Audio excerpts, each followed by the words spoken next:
Bonjour les europhilistes et bienvenue sur la chaîne L'heure d'hiver, Alfredo pour vous servir. Pour vous, je ne sais pas, mais pour moi, la Tudor Black Bay Bronze me fait littéralement chavirer. Et en attendant le jour où cette montre rentre dans ma collection, j'ai décidé de patienter. Et j'ai testé pour vous une montre hommage, oui, une montre hommage chinoise même, en l'occurrence la Corjeux 41 mm, mouvement Miyota 8215. Allez, c'est parti.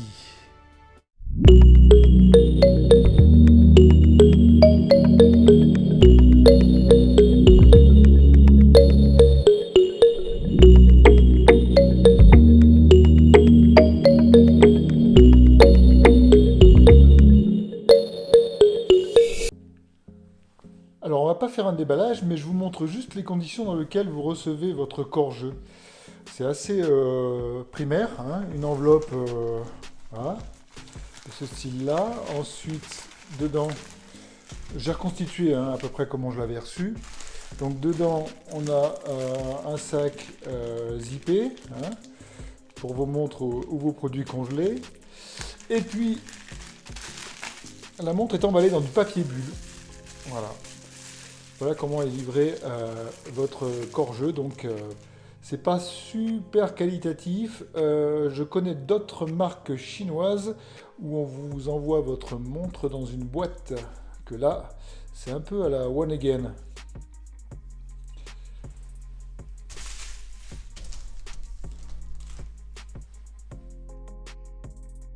Voilà la montre. On va dire que c'est une montre hommage, qui est quand même une copie de la Tudor Black Bay Bronze, au passage. Alors pour décrire la montre, nous avons donc un diamètre de 41 mm, donc comme une Black Bay, une épaisseur de 12,5 mm.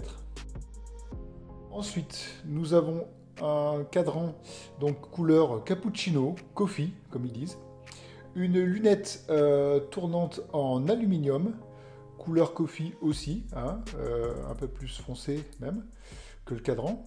La lunette est tournante. Voilà. Il n'y a pas trop de jeu dans la lunette, honnêtement.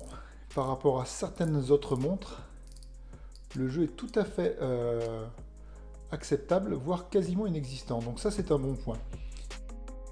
Un verre saphir inrayable, alors qui n'est pas, comme vous pouvez le voir, vraiment bien traité contre les reflets.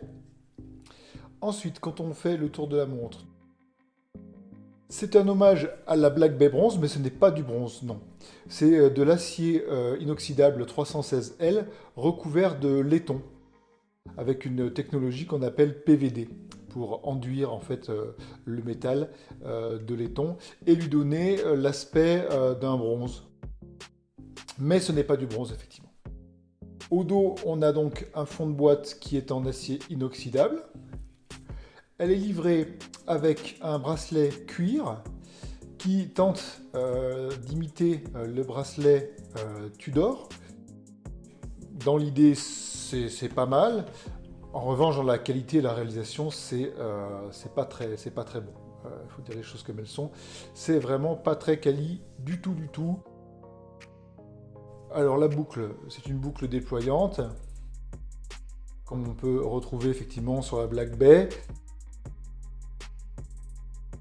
C'est pas une Black Bay, c'est pas une boucle de Black Bay, c'est une boucle d'un fabricant chinois qui a tenté d'imiter, assez vulgairement d'ailleurs, une boucle déployante. Mais bon, elle a le mérite d'exister. La revue avec ce bracelet va s'arrêter là. Je vais changer le bracelet parce que je l'aime pas du tout ce bracelet. Allez, je change ce bracelet et je reviens. Ouh la huppe, barbatrup. Voilà comment changer un bracelet en cuir en 1 minute. C'est un bracelet qui a à peu près la même couleur que l'autre. C'est un bracelet de seconde monte que je trouve beaucoup plus agréable à mes yeux. En plus, il est doté de pompe automatique.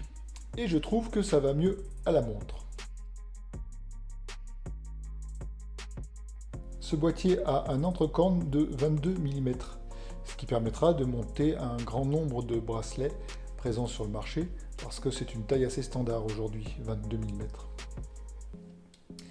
Nous avons une couronne une Big Crown, hein. Elle reprend un petit peu les codes esthétiques de la Big Crown de Rolex des années 50-60, avec une couronne qui n'est pas siglée, c'est dommage, voilà, on aurait aimé voir un petit logo. Comme j'ai pris un cadran stérile, il n'y a pas de marque d'afficher sur cette montre, car je préférais qu'il n'y en ait pas plutôt que de voir une marque comme Corjeux. Parce que Corjeux, c'est pas.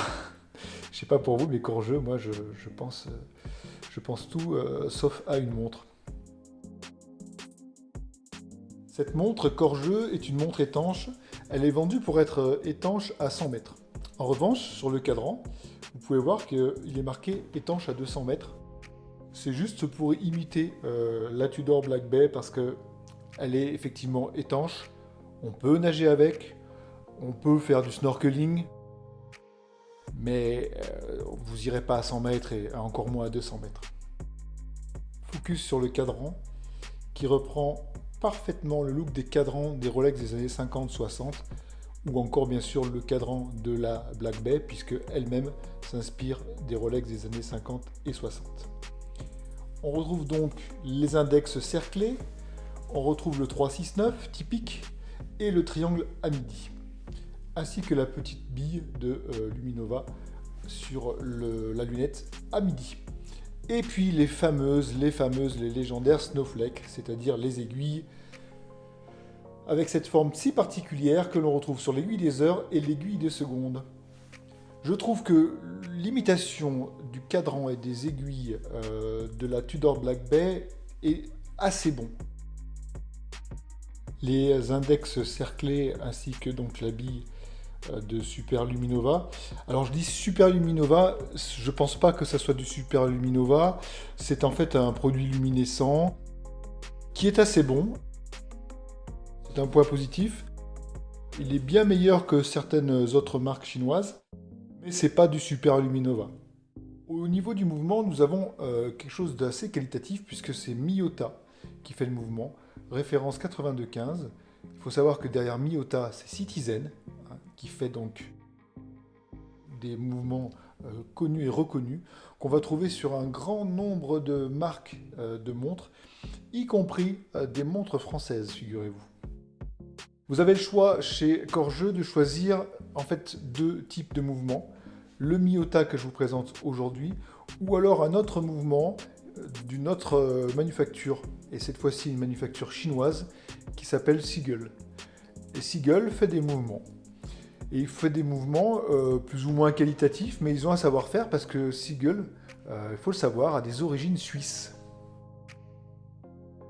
Particularité de ce mouvement Miyota 8215, c'est un mouvement qu'on sent bien au poignet et qui est extrêmement sonore.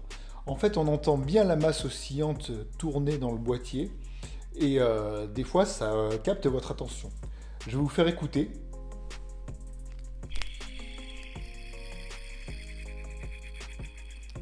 Vous voyez, c'est une véritable fête foraine là-dedans.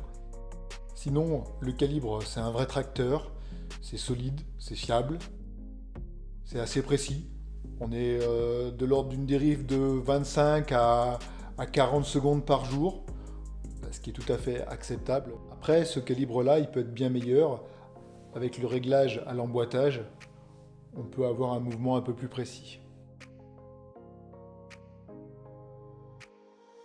Fonctionnement de la couronne très standard, couronne vissée. Une fois qu'on l'a dévissée, on va accéder au remontage mécanique de la montre, sachant que le mécanisme qui équipe cette montre est un calibre automatique, mais vous avez le loisir de la remonter à la main une fois qu'elle s'est arrêtée.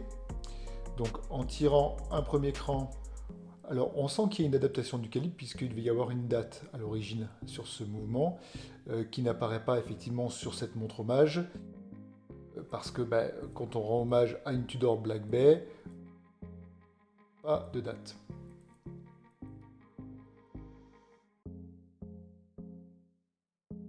Troisième cran, réglage de l'heure tout simplement. Mais un réglage de l'heure qui se fera sans le stop seconde. Parce que ce n'est pas une option sur le calibre 8215.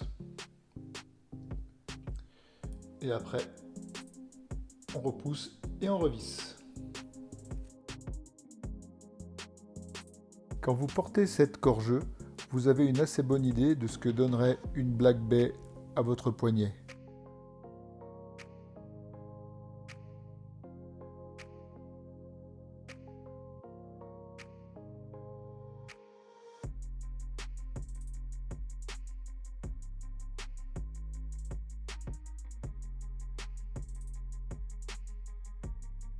Si je dois résumer, la Corjeux est une montre hommage mécanique automatique avec un calibre Miyota 8215 assez qualitatif. Elle a un super look car elle copie le design d'un best-seller de l'horlogerie. Un prix ultra compétitif aux alentours de 80 €. C'est toujours bluffant, surtout quand vous ajoutez à ça le verre saphir, l'étanchéité, une lunette bien faite et une luminescence très correcte. Le tableau aurait pu être presque parfait pour ce prix. Mais ce qui vient le ternir, c'est un emballage pas très sérieux, un bracelet et une boucle indignes. Heureusement que ça se change facilement.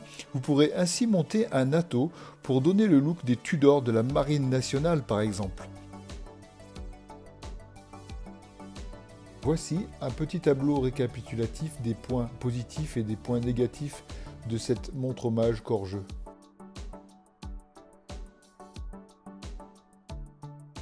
Hélas, la couronne de remontoir m'a lâché pendant les prises de vue et ça c'est rédhibitoire, voire inadmissible. Je tempère cependant ce propos car je possède une autre Corjeux de même type et je n'ai aucun souci avec.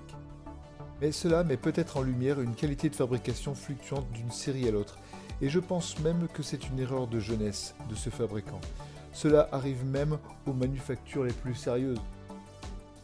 Cette vidéo est maintenant terminée. Merci de l'avoir suivi jusqu'au bout. Si vous avez aimé, comme d'habitude, pensez à vous abonner, le petit pouce bleu. Dites-moi dans les commentaires si vous aimez les montres hommages.